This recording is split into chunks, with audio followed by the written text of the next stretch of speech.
ये एशियन का जो यूनिट था कार्डियोवास्कुलर डिसऑर्डर, वो हमने एनोरिज्म तक आगे पढ़ा था। अभी आगे एनोरिज्म से आगे कंटिन्यू करते हैं। कोरोनरी आर्टरी डिजीज़ किसे कहते हैं? ये अभी हेल्थी एक आर्टरी दिखाई जा रही है, उसके बाद जो फैटी आर्टरी दिखाई जा रही है, इनिशियल फैटी डिपोजिशन।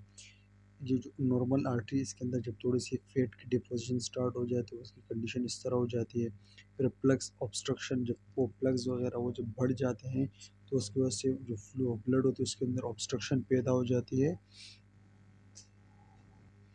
अच्छा, और इस तरह फिर ये नियर कम्प्लेक्स एंड प्लग्स, जब ये प्लग्स वगैरह बहुत ज़्यादा बढ़ जाते हैं तो आर्टरी बिल्कुल नैरो हो जाती है, अंदर की तरफ से फ्लो ब्लड प्रॉपर्ली नहीं जाता, आगे की तरफ मूव नहीं होता, और इस कंडीशन को हम एथेरोस्क्लेरोसिस भी कहते हैं। आगे हम पढ़ते हैं।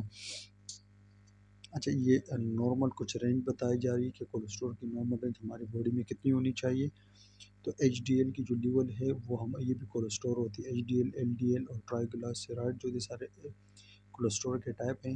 ये एचडीएल जो होता है ये गुड कोलेस्ट्रॉल कहलाया जाता है। ये इसकी जो लेवल है हमारी बॉडी में 50 से ग्रेटर देन होनी चाहिए। इसी तरह एलडीएल जो होता है ये बैड कोलेस्ट्रॉल कहलाया जाता है, और इसका जो लेवल होता है वो हमारी बॉडी में 100 से कम होना चाहिए। ठीक है, और इस तरह ये इसको बैड कोलेस्ट्रॉल क्यों कहा कहते हैं, क्योंकि ये एलडीएल कोलेस्ट्रॉल, जो एलडीएल जो है ये क्या करती है, कोलेस्ट्रॉल को हमारे हार्ट के जो हार्ट की तरफ जो आर्टरीज वगैरह वेंस वगैरह जा रहे होते हैं तो उसके अंदर ये क्या उसको ब्लॉक करती है, इसलिए इसको हम बैड कोलेस्ट्रॉल कहते हैं। और इसका लेवल हमारी बॉडी में 100 से कम होना चाहिए। ट्राइग्लिसराइड जो थे इसका लेवल जो होते हैं वो भी 150 से कम होना चाहिए। टोटल कोलेस्ट्रॉल जो होते हैं वो 200 होने चाहिए, 200 से लेस देन होने चाहिए। इसी वीडियो से एमसीक्यूज आ सकता है कि नॉर्मल कोलेस्ट्रॉल कितना होता है या नॉर्मल एचडीएल या एलडीएल की लेवल बता पूछ सकते हैं, तो ये आप लोग जहन में रखना। एथेरोस्क्लेरोसिस किसे कहते हैं? कि thickening and the hardening of the vessel wall in caused by the soft deposition of the intra-arterial fat and fibrin that is hard and over time. कहते हैं जब हमारी आर्टरीज होती है, जब हमारी आर्टरीज के अंदर इनर साइड पे जब कोई प्लग्स वगैरह सॉफ्ट प्लग की डिपोजिशन हो जाए, फेट या सॉफ्ट प्लग्स वगैरह की डिपोजिशन हो जाए, वो बनना स्टार्ट हो जाए आर्टरीज के अंदर की तरफ, और जिसकी वजह से जो आर्टरीज होती है वो थिक हो जाए और हार्ड हो जाए, तो इस कंडीशन को हम एथेरोस्क्लेरोसिस कहलाए जाते हैं। और ये एथेरोस्क्लेरोसिस जो होते हैं ओवर टाइम मतलब किसी भी वक्त हो सकता है। ओवरव्यू की अगर हम बात करते हैं, development of plugs formation in coronary artery can lead to restriction of blood flow to the heart. कहते हैं कोरोनरी आर्टरीज के अंदर जब वो जो प्लग्स वगैरह डेवलप हो जाए तो उसकी वजह से जब से प्लग डेवलप होंगे, मैंने आपको पिक्चर में भी दिखाया था, जब आर्टरीज के अंदर प्लग्स वगैरह डेवलप हो जाए तो ऑब्स्ट्रक्शन पैदा हो जाती है, फ्लो ऑफ ब्लड के फिर आगे की तरफ प्रॉपरली मूव नहीं होता। Fatty plugs are caused by the condition, जो फैटी प्लग्स वगैरह हमारे आर्टरीज के अंदर भर जाते हैं या जम जाते हैं तो उस कंडीशन को एथेरोस्क्लेरोसिस कहलाए जाते हैं। ठीक है, और ये हैपनिस ओवर द टाइम, और ये एथेरोस्क्लेरोसिस किसी भी टाइम हो सकता है। Atherosclerosis can also lead the hypertension, chest pain और हार्ट फेलियर। इस एथेरोस्क्लेरोसिस की वजह से हाइपरटेंशन भी हो सकती है। क्यों होगी? क्योंकि प्रेशर ज़्यादा हो जाएगा आर्टरीज के अंदर, क्योंकि आर्टरीज बिल्कुल नैरो हो जाती है, उसकी वजह से प्रेशर ज़्यादा हो जाता है। चेस्ट पेन, चेस्ट पेन क्यों होगा? जब भी हार्ट की तरफ फ्लो ऑफ ब्लड कम होगा, हार्ट को प्रॉपरली ब्लड नहीं मिलेगा पंप होने के लिए, तो पेन होगा उसको, चेस्ट पेन। ठीक है, और हार्ट फेलियर भी हो सकता है।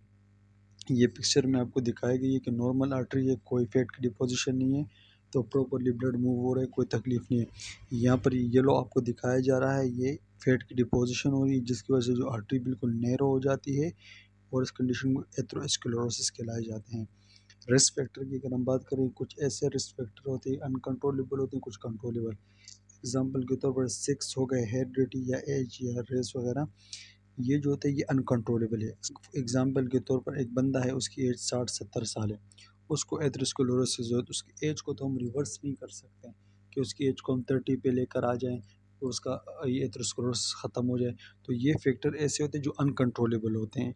ठीक है, और कंट्रोलेबल फैक्टर क्या है? फॉर एग्जांपल किसी इंसान का ब्लड प्रेशर ज़्यादा हो जाए तो मेडिकेशन के थ्रू उसको कम कर दिया जाता है, और अगर किसी का कोलेस्ट्रॉल का लेवल बढ़ जाता है तो उसको मेडिकेशन के ज़रिए कवर कर दिया जाता है। स्मोकिंग व फिज़िकल एक्टिविटी, ओबेसिटी, इन चीज़ों को कम कर दिया जा सकता है जब ये चीज़ों पर हम अपना कम करेंगे तो हमें एथेरोस्क्लेरोसिस के चांसेस कम हो जाते हैं। Sign and symptom of the coronary artery disease के साइन सिम्टम, अगर किसी को कोरोनरी आर्टरी डिजीज़ हो जाए तो उसके साइन सिम्टम क्या होंगे? एंजाइना होगा।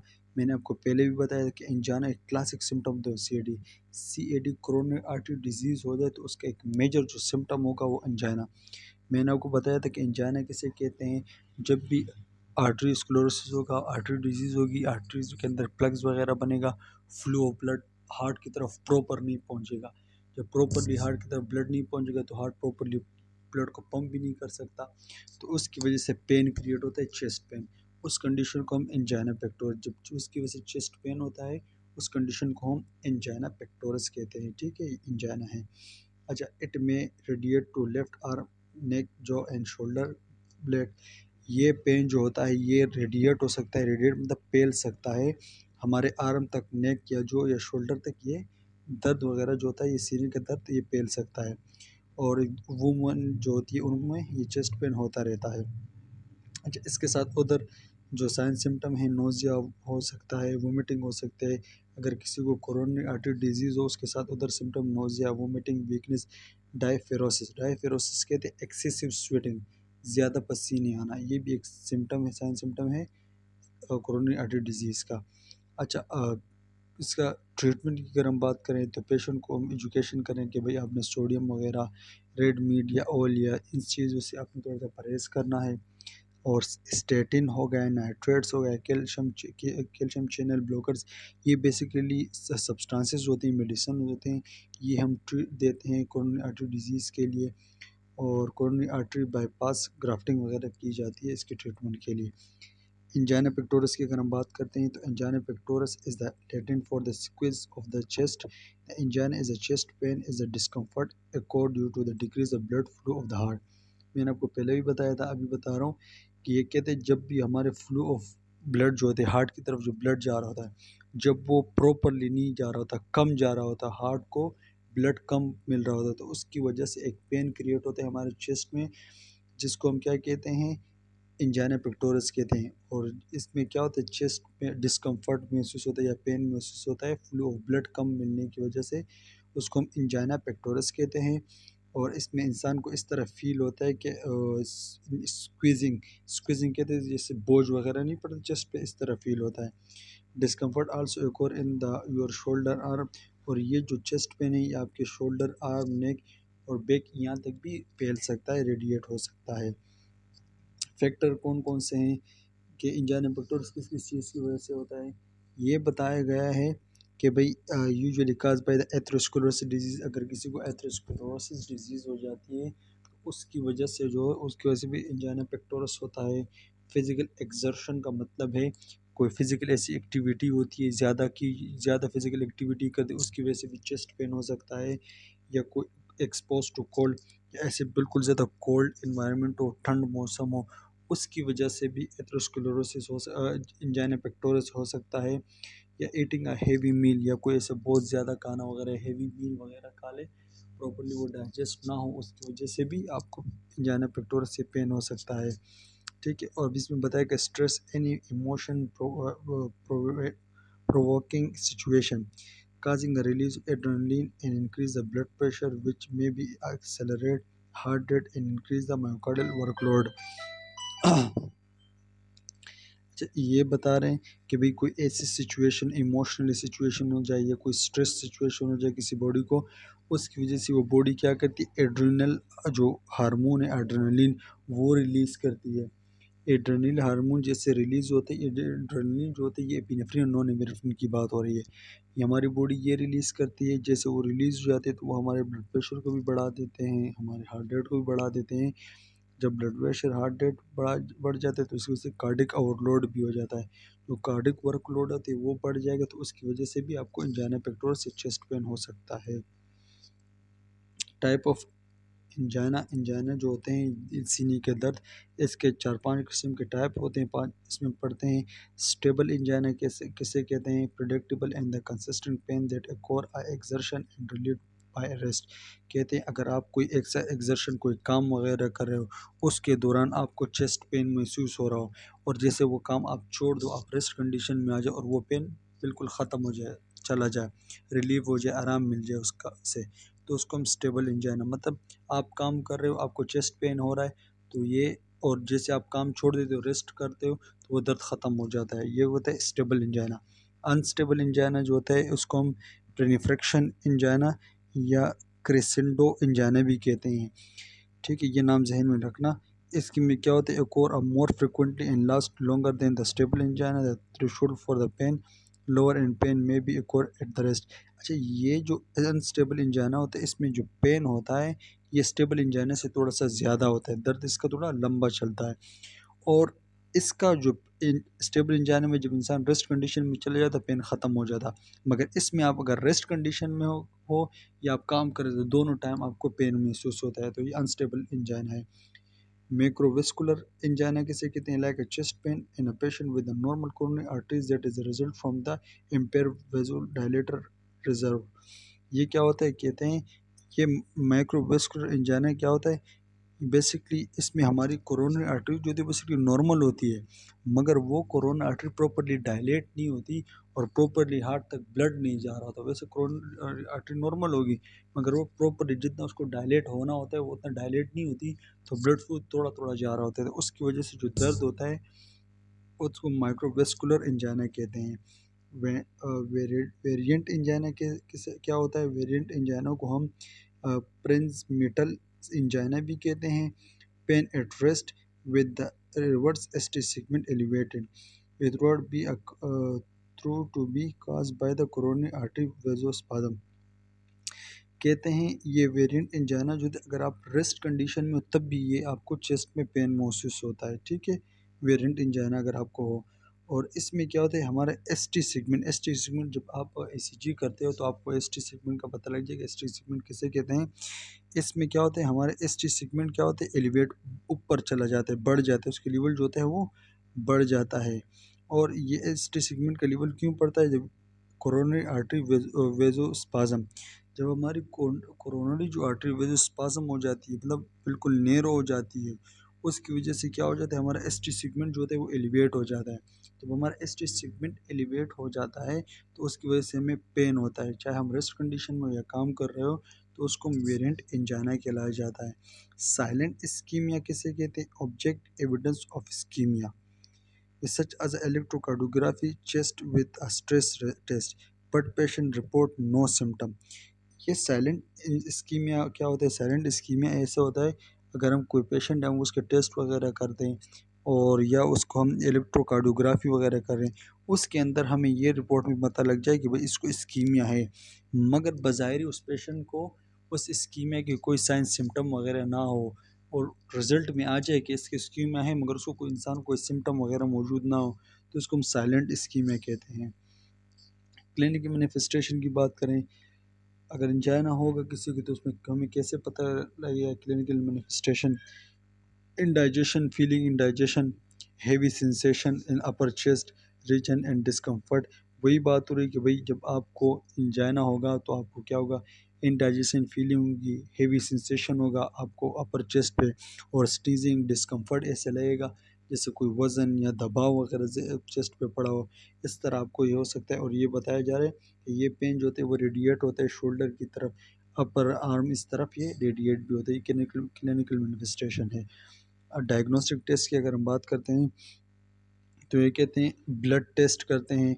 ब्लड टेस्ट क्यों करते हैं, क्योंकि अब इसमें क्या कहते हैं लिपिड प्रोफाइल ब्लड टेस्ट करते हैं। लिपिड प्रोफाइल में हम कोलेस्ट्रॉल को देखते हैं, टोटल कोलेस्ट्रॉल के लेवल को देखते हैं, LDL HDL ट्राइग्लिसराइड।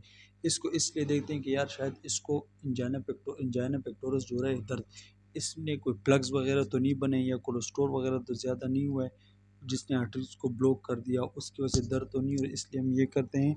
और EKG मतलब ECG और EKG एक ही चीज़ है। EKG में ST सेगमेंट देखते हैं कि भाई इसको इस्कीमिया वगैरह तो नहीं है या इसको मायोकार्डियल इन्फार्क्शन वगैरह तो नहीं हुआ है, इसलिए करते हैं ECG। ये अभी ये पिक्चर में आपको दिखाया जा रहा है, ये नॉर्मल ST सेगमेंट है, ये जो हिस्सा है इसको सेगमेंट कहलाया जाता है, ये नॉर्मल है। अभी देखो इस येलो में देखो ये एस टी सेगमेंट जो है ये वाला ये ऐसा ये डाउनवर्ड आया हुआ है। जब ये एस टी सेगमेंट नीचे की तरफ आता है तो इसको ये हमें इंडिकेट करता है कि इसको इस्कीमिया हुआ है। और अगर ये एस टी सेगमेंट ऊपर की तरफ मूव हो रहा है ऊपर की तरफ तो ये हमें इंडिकेट करता है कि भाई इसको मायोकार्डियल इन्फार्क्शन या हार्ट अटैक वगैरह हुआ होता है। ये पूरा का पूरा जो है ये वन हार्ट बीट है। ठीक है, यहाँ बताया कि एस टी सीगमेंट डिप्रेस, जब एस टी सीगमेंट डिप्रेस होता है तो हमें इंडिकेट करता है कि इसको क्या हुआ इस्कीमिया हुआ है। और जब एस टी सीगमेंट एलिवेट होता है तो ये हमें इंडिकेट करता है इसको हार्ट इंजरी हुई, हार्ट मसल्स की इंजरी हुई, या मतलब मायोकार्डियल इन्फेक्शन हुआ है। अच्छा, कार्डिक कैथेटराइजेशन की बात करें, special catheter is insert into the femoral and radial artery assist for the blocking. कहते हैं एक स्पेशल किस्म का एक कैथेटर आता है जो हम फेमोरल और रेडियल जो आर्टरीज होती है उसके अंदर इंसर्ट करते हैं। क्यों करते हैं? ब्लॉकेज वगैरह देखते हैं कि इस आर्टरीज के अंदर कहाँ कहाँ ब्लॉकेज है उसको देखने के लिए। और एक स्पेशल किस्म की डाई आती है जो इंजेक्ट की जाती है कोरोनरी आर्टरीज के अंदर क्लियर इमेज के लिए। एक स्पेशल टाइप का कैथेटर हम इंसर्ट करते हैं आर्टरीज़ के अंदर कि आर्टरीज़ के अंदर कहाँ कहाँ ब्लॉकेज आई उसको देखते हैं। मगर इसी आर्टरीज़ के अंदर डाई इंसर्ट करते हैं, इंजेक्ट करते हैं।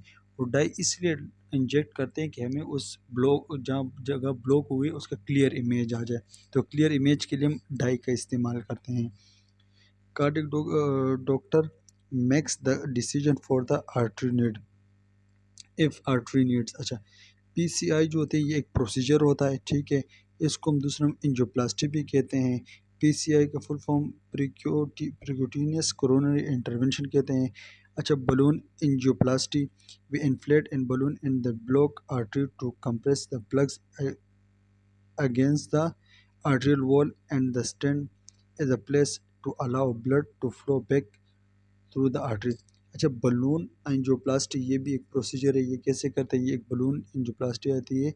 ये क्या करते हैं? इस बलून तरह का कैथेटर आता है, इसको इंसर्ट करते हैं आर्टरी के अंदर। वो आके जाके बलून की तरफ पुल जाते हैं और क्या कहते हैं इन्फ्लेट हो जाते हैं, पुल जाते हैं और फैल जाता है। जब फैल जाता है तो फिर उसको हम प्रेशर देते हैं। उस प्रेशर की वजह से जो प्लग वगैरह होते हैं वो बाहर आ जाते हैं। जो आर्टरी ब्लॉक हुई होती है उसको खोल देती है और आर्टरी के अंदर जो ब्लड होता है वो फिर नॉर्मल हो जाता है।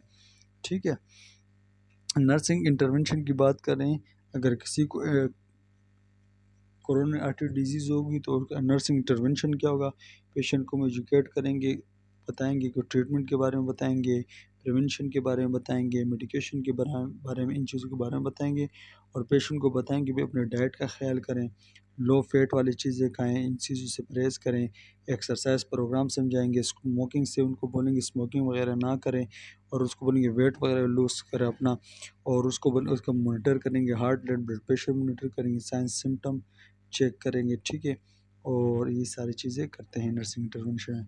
मेडिकेशन जो होती है इसमें हम मेडिकेशन इस्तेमाल करते हैं एंटीप्लेटलेट्स।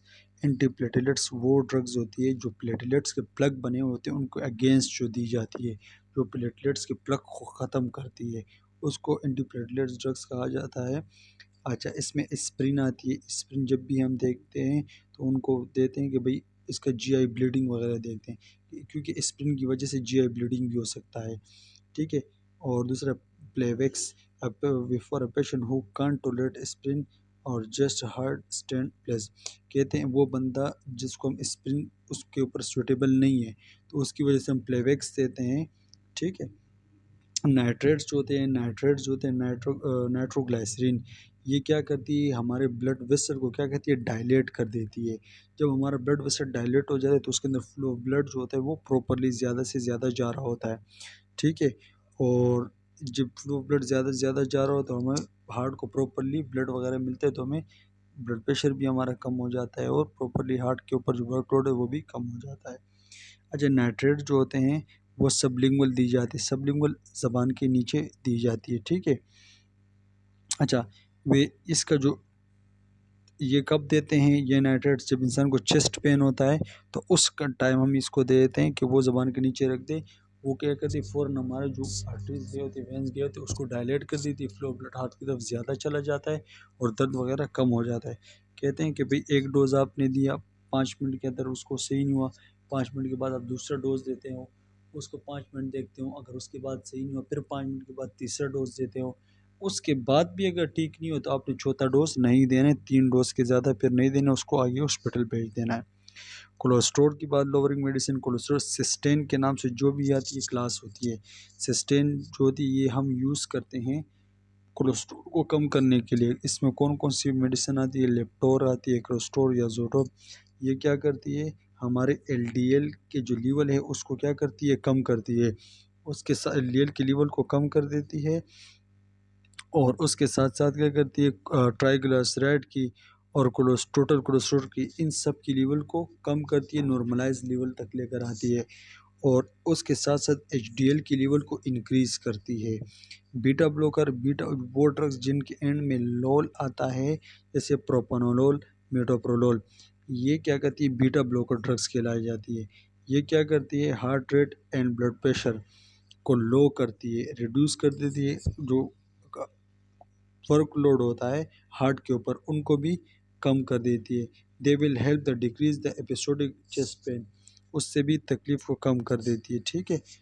अच्छा, उसके बाद ए की बात करें, ए सी ई जो ड्रग्स होती है इनहिबिटर, ये इंजोटेंशन कन्वर्टिंग एंजाइम इनहिबिटर कहलाई जाती है। उसका फुल फॉर्म ये है।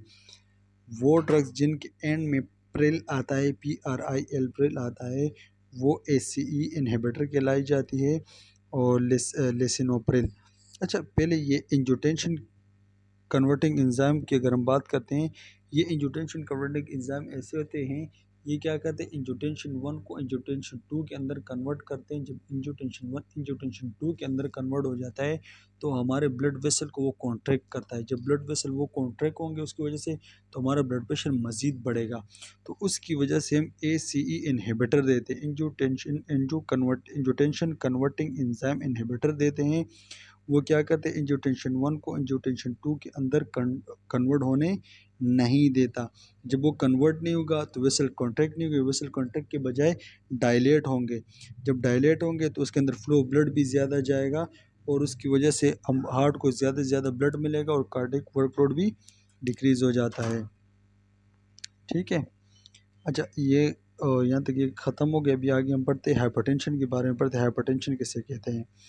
Hypertension definition: the amount of resistance of blood pumping through the body and arteries। कहते हैं वो अमाउंट ऑफ प्रेशर, जो अमाउंट ऑफ प्रेशर होता है जो हम ब्लड पंप करते हैं, जिसके नतीजे में आर्टरीज के अंदर जो रेसिस्टेंस पैदा होती है, तो उसकी जब आर्टरीज नियर हो जाती है उसके अंदर रेसिस्टेंस पैदा होती है, और प्रेशर जो होता है ज़्यादा लगता है आर्टरीज के अंदर। जितना ज़्यादा प्रेशर होगा आर्टरीज के अंदर, उसकी वजह से हमारा जो बीपी होगा वो भी इंक्रीज़ हो जाता है। ये छोटी सी डिफिनेशन है हाइपरटेंशन की। ठीक है। और नॉर्मली अगर आप ये देख लो तो जब ब्लड प्रेशर इंक्रीज़ हो जाता है आर्टरीज के अंदर, उसको हम हाइपरटेंशन कहते हैं। ठीक है। जब नॉर्मल हाइपर की बात हो रही है तो 120 और 120 से कम, या 120 जो होते हैं वो सिस्टोलिक होना चाहिए, और डायस्टोलिक 80 होना चाहिए।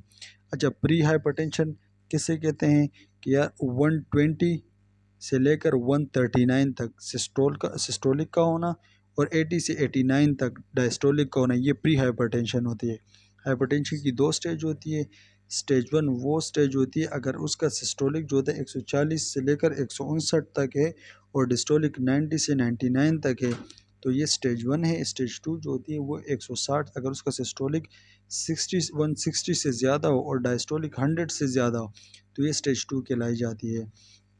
काजेज़ ऑफ हाइपरटेंशन की अगर हम बात करते हैं तो ये प्राइमरी काजेज़ होती है और सेकेंडरी काजेज़ होती है। मतलब हाइपरटेंशन किस किस चीज़ की वजह से होता है। अगर एक बंदा है वो ज़्यादा नमक इस्तेमाल करता है, अल्कोहल ज़्यादा इस्तेमाल करता है, या स्मोकिंग ज़्यादा करता है, या फैमिली हेल्थ उसके इस तरह हो, फैमिली हिस्ट्री हो, या कोई एडवांस एज हो, या कोलेस्ट्रॉल का लेवल ज़्यादा हाई हो, टू मच कोफीन इंटेक ज़्यादा वगैरह इस्तेमाल कर दिया, मोटा हो, तो इसकी वजह से, इन सब की वजह से अगर उसका बीपी इंक्रीज़ होता है तो उसको हम क्या कहते हैं, प्राइमरी ये सोर्सेज है बीपी को बढ़ाने के लिए। सेकेंडरी की अगर हम बात करते हैं, प्री एग्जिस्टिंग इशू, अगर उसकी बॉडी में कोई ऐसे पहले से कोई बीमारी वगैरह उसकी वजह से उसका बीपी हाई हो रहा हो, तो ये सेकेंडरी आता है। ऐसे प्रेगनेंसी या कॉशन सिंड्रोम, क्रोनिक या रीनल फेलियर, या डायबिटीज़, हाइपर थायराइडिज्म, इनकी वजह से अगर किसी इंसान का बीपी बढ़ता है तो ये सेकेंडरी में आते हैं, ठीक है, सेकेंडरी हाइपरटेंशन में आते हैं। अच्छा, ये कहते हैं फ्यूक्रोमोसाइटोमा किसे कहते हैं?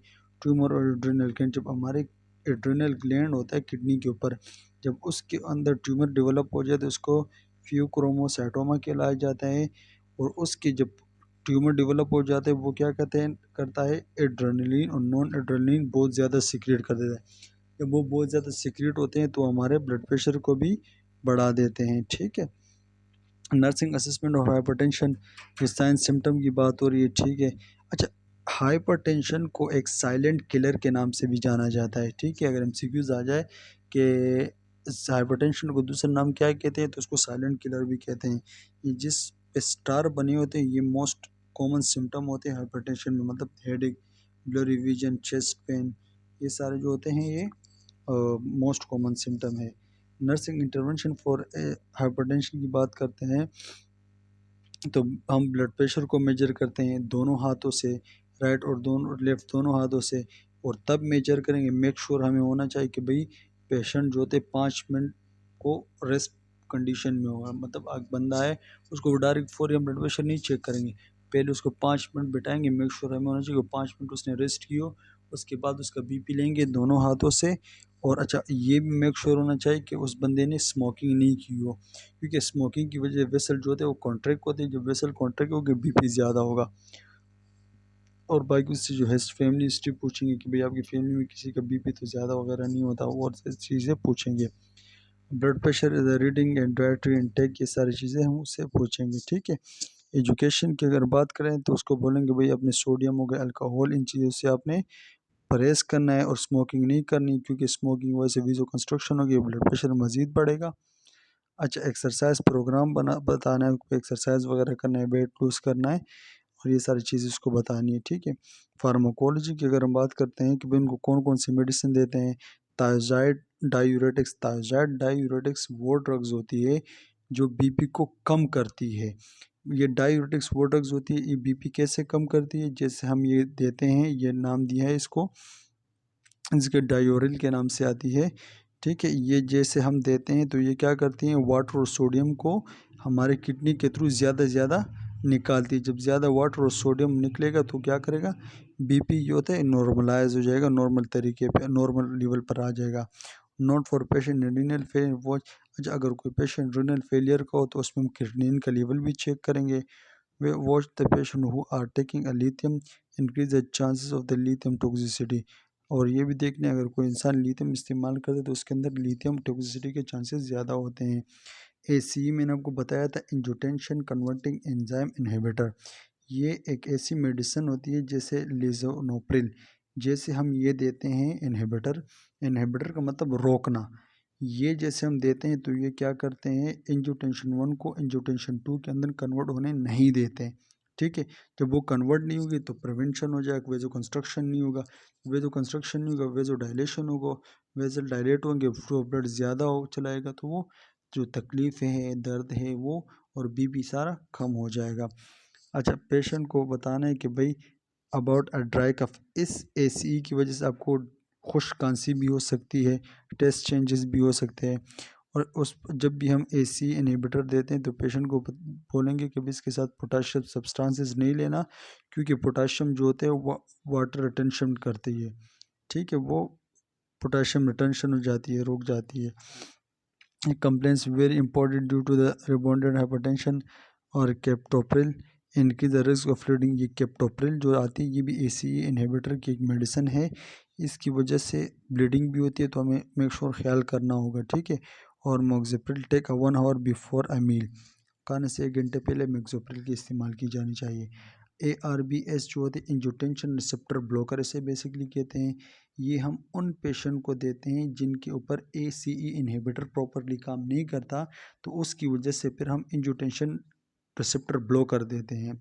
वो ड्रग जिसके एंड में सर्टान आता है वो एंजियोटेंसिन रिसेप्टर ब्लॉकर होते हैं, ठीक है।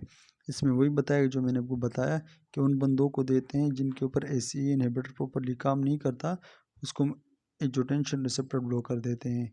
ये क्या करते हैं, वेजो डायलेशन और blocking the aldosterone and the angiotensin, ये क्या करते हैं, वेजोडाइलेशन करा देते हैं। वेजोडाइलेशन कैसे करा देते हैं, एल्डोस्टेरोन और एंजियोटेंसिन को कन्वर्ट होने नहीं देते, एल्डोस्टेरोन को भी रोक देते हैं। तो फिर उसकी वजह से क्या होता है, वेजोडाइलेट हो जाते हैं और बीपी नॉर्मलाइज हो जाता है।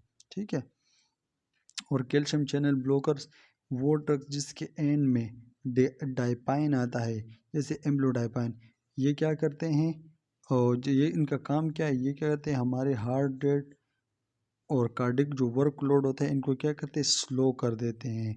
कैसे स्लो कर देते हैं, जो वेसल्स होते हैं ये उनको डायलेट कर देते हैं, उसके अंदर फ्लो ऑफ ब्लड ज़्यादा चला जाता है, तो कार्डिक आउटलोड भी कम हो जाएगा और जो हार्ट रेट है वो भी कम हो जाएगा। अच्छा, ज़्यादा कैल्शियम चैनल ब्लॉकर देने की वजह से ज़्यादा कैल्शियम चैनल ब्लॉकर देने की वजह से ब्रेडिकार्डिया भी हो सकता है। ठीक है। अच्छा, बीटा ब्लॉकर की अगर बात करते हैं, वो ड्रग जिसके अंदर ओलोल आता है, जैसे लिबोटोलोल, मेटोप्रोलोल, ये बीटा ब्लॉकर का काम क्या है, ये एपिनेफ्रिन और नॉन एपिनेफ्रिन को क्या करता है, ब्लॉक कर देता है। जब एपिनेफ्रिन और नॉन एपिनेफ्रिन ब्लॉक होंगे तो उसके नतीजे में क्या होगा, हमारे जो वेसल्स होते हैं वो डायलेट होंगे, उसके वेसल को स्टिमुलेशन नहीं मिलेगी कॉन्ट्रक्शन के लिए, तो वेसल क्या हो जाएंगे, डायलेट हो जाते हैं और फ्लो ऑफ ब्लड जो होता है वो ज़्यादा चला जाता है हमारे हार्ट की तरफ, तकलीफ जो होती है वो कम हो जाती है। अच्छा, हम ये जो बीटा ब्लॉकर होते हैं ये अस्थमा और सीओपीडी के पेशेंट को हम नहीं देते। क्यों नहीं देते, medication block the receptor in the lungs, वे ये क्या कहते हैं, हमारे लंग्स के अंदर जो रिसेप्टर होते हैं उसको ब्लॉक कर देते हैं और जिसकी वजह से ब्रोंको कंस्ट्रक्शन काज होती है, ब्रोंकाई मज़ीद छोटी छोटी हो जाती है। तो इसलिए हम ये अस्थमा और सीओपीडी के पेशेंट को बीटा ब्लॉकर नहीं देते हैं। Monitor glucose level in diabetic because it is the cancers of the sign of the hypoglycemia, monitor the heart rate for the ostatic hypotension। और स्टैटिक हाइपोटेंशन उसके कहते हैं जब हम लेटे होते हैं और एकदम हम बैठ जाए, और एकदम बैठने की वजह से जब हमारा सिस्टोलिक या डायस्टोलिक 10 से 15% कम हो जाए एकदम, या 10 से 20% एकदम कम हो जाए सिस्टोलिक या डायस्टोलिक, तो उस कंडीशन को हम क्या कहते हैं, ऑस्टियोटिक हाइपोटेंशन कहलाते हैं। कॉम्प्लिकेशन क्या थे, left ventricle hypertrophy, angina, MI, heart failure, stroke, ये सारी कॉम्प्लिकेशन होती है। ठीक है, यहाँ तक हमने पढ़ लिया, आगे इंशाल्लाह कंटिन्यू कर देंगे नेक्स्ट पार्ट में।